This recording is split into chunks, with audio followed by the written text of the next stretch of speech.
Alright, today's blog was actually going to be 5 series that I really like that most people don't seem to know about. But no matter how many times I've done this video, I cannot get all 5 into one. So I'm going to probably break it into 5 different videos and see how that works. So in this case, we're going to start with man number 1, which is a nostalgic moment of Animorphs.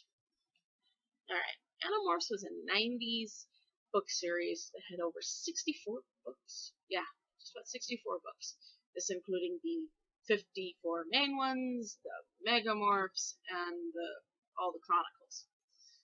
Now, the premise of the book was that Earth was being invaded by a bunch of alien slugs that would crawl into your brain, take over your body, and these were called controllers, and were sneaking around and trying to take over the planet this way. And yes, that's a moment, sort of invasion of the body snatchers thing. And later on has been used many times over for newer movies like The Host and so forth, which got a movie and Animorphs didn't. Anyway, so main premise, you have the invasion. You also have 5 humans, kids, about 13, who decided one night after leaving the arcade, because this is the 90s and all kids hang out in an arcade, to travel, to go through the construction site in the middle of the night, because there are no such things as axe murderers or rapists, in order to get home. Now, in so doing, an alien ship then crashes into the middle of the construction site.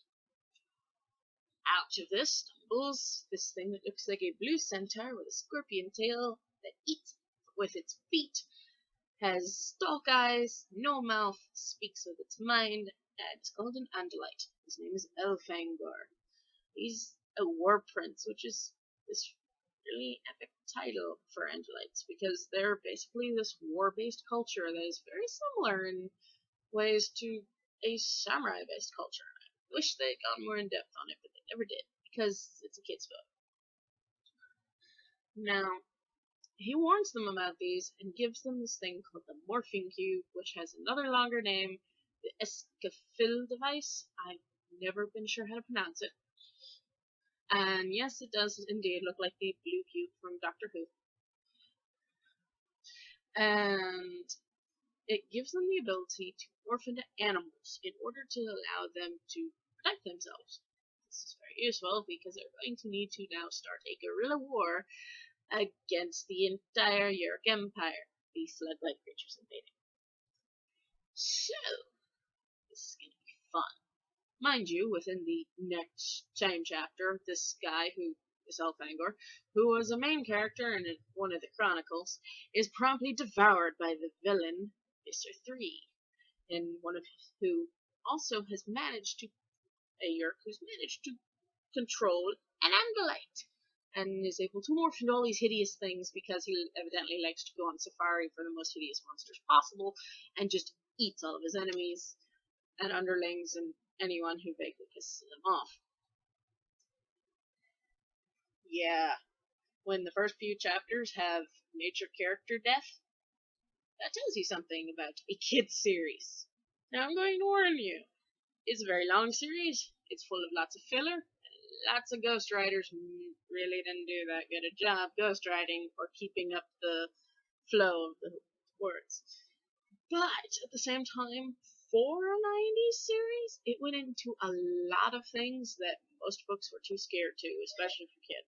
It went into post-traumatic stress disorder, genocide, absolute death of main characters, forbidden romance for a little while, which is a little boring, but I'm not a fan of romance.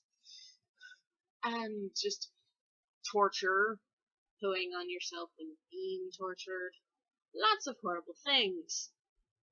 Yes, I'm telling you, this is so absolutely horrible and heartbreaking, and nothing is ever happy ever again. Therefore, you should read it. It's that good. That tells you something. The main characters in the beginning are the 5 kids. Nice, ordinary human dorks. You have Jake, who's the leader. You have Cassie, who's basically the heart. She's the Mati of the group, for anyone who remembers Captain Planet. and at the same time is pretty badass. She doesn't get her she doesn't shine until about halfway through the series, when all of a sudden she's just freakishly badass over and over and over and over. And that's about the only reason I can forgive her really random sort of Jesus whale and Jesus kangaroo moments, because there are a lot of Mary Sue problems with Cassie, and especially with Tobias and Jake. Always pissed me off. But anyway, Tobias, this poor sucker, within the, I believe, first book, breaks the first and really only rule of morphing.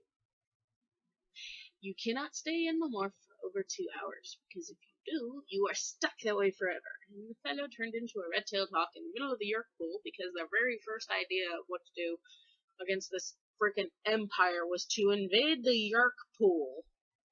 Yes, because this kids guerrilla warfare. And this is the York pool basically being the main headquarters of the bad guys. And he ends up turning into a hawk to escape, and gets scared, hides, and realizes too late, crap, I'm stuck as a hawk. He has some really, really sad backstory. And some majorly important timeline-wise backstory. The unfortunate thing is, you only get glimpses of it, and it's usually in the Megamorphs, or in the Chronicles, and random moments with the Elemist, frickin' everything up. He's another alien who's basically like a god. Like, the good version. And it really, after a while, he seems to only be there in order for Rachel to have a love interest, and as a timeline baser off her. Rachel, on the other hand, is basically a berserker of the group. She ends up becoming probably the most terrifying of them, and also the saddest of them. I'm going to tell you that right now. I won't give you spoilers, I'm going to be nice about that, but her story is absolutely awful and painful, and you can watch her very quick descent into a mixture of madness, rage, and absolute wrath.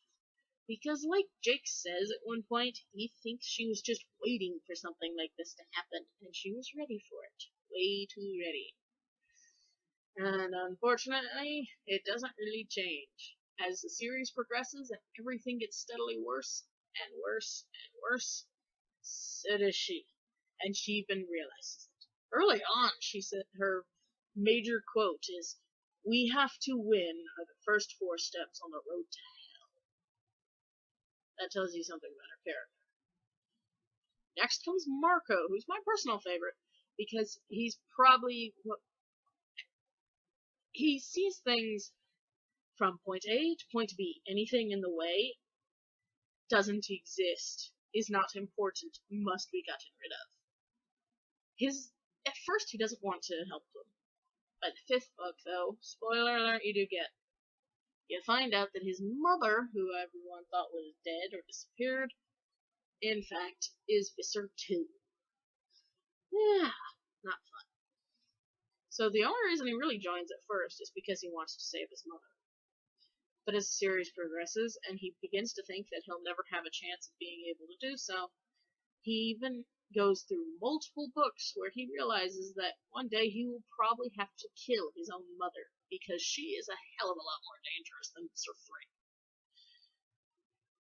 After that, you meet Axe. Axe is another Andalite, but a young one. He's Elfangor's little brother, and he was on the same major ship that Elfangor's little ship evidently broke off of. And that was called a dome ship. Which Andalite legions like to go through space because they're lazy. He ends up crash landing in the ocean. They end up meeting him along with Jesus Whale, basically, and a bunch of dolphins who are probably his disciples. Long story, it's psychic whales, I swear.